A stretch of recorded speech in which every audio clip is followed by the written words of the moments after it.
mwaramukanye amahoro amahoro y'Imana nayo muri mwe, inshuti y'Imana, bagenzi ukunda Imana yo mu gihugu cyo mu ijuru. Imana bw'imigisha, igitondo nk'iki tugiye kuganira ijambo ry'Imana, twumve icyo Imana itubwire muri iki gitondo kuri uyu munsi kugira ngo tubigenderemo. Mbere yaho gato reka tubanze dusenge, umuntu umwe gusa turasoma, reka dusenge hanyuma twumve icyo Imana itubwire mu ijambo ryayo. Mana urera, urakiranuka, ushobora byose, nta uhwanye nawe mu ijuru no mu isi. Uwiteka tugushimye ko ari wowe uturinda amanywa n'ijoro, tugushimiye iki gitondo duhaye muri uyu mwanya. Reka ijambo ryawe ujye kutugaburira mwami, mbere ya byose umanze utunganye ubugingo bwacu, dutunganye tubabarire gukiranirwa kose, maze turyakire, tumurikire, rimurikire intambwe z'ibirenge byacu. Tuzibye twizeye mu izina rya Yesu Kristo, amen. Tugiye gusoma ijambo riri muri Yobu, igice 14 umurongo wa 7. Ijambo ryavuze ngo erega hariho ibyiringiro yuko igiti iyo gitemwe cyongera gushibuka, kandi kikajya kigira amashami y'ibitontome.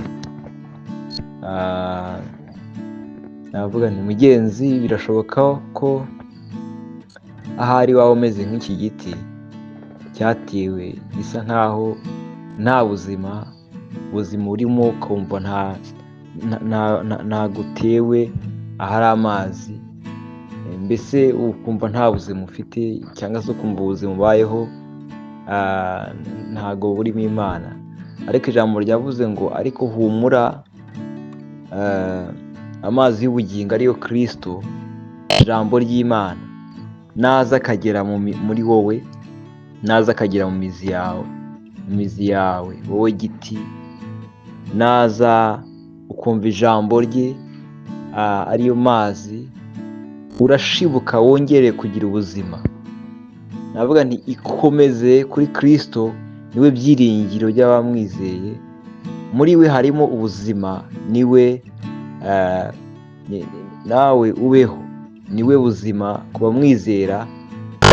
Reka nawe umwizere akubera ubuzima, akubera amazi unywa mu mizi, kuko uri igiti cyatewe hafi y'amazi, cyatewe kandi ari we mazi umuntu akwiye kunywa amize mu mizi, kuko turi amashami yiwe. Rero reka iri jambo yongere kugaruka kuri wowe uryumvishe, kandi wongere guterwa nk'igiti kiri ku mazi, wongere kugerwaho n'aya mazi y'ubugingo, wongere ushibuke bundi bushya, aho ubona ko watemwe, aho ubonaga nta buzima, Kristo agarura ubuzima muri wowe. Reka gusabire kugira ngo Imana ikomeze ihire imirimo y'amaboko yawe, mu izina rya Yesu Kristo, amen, amen, amen.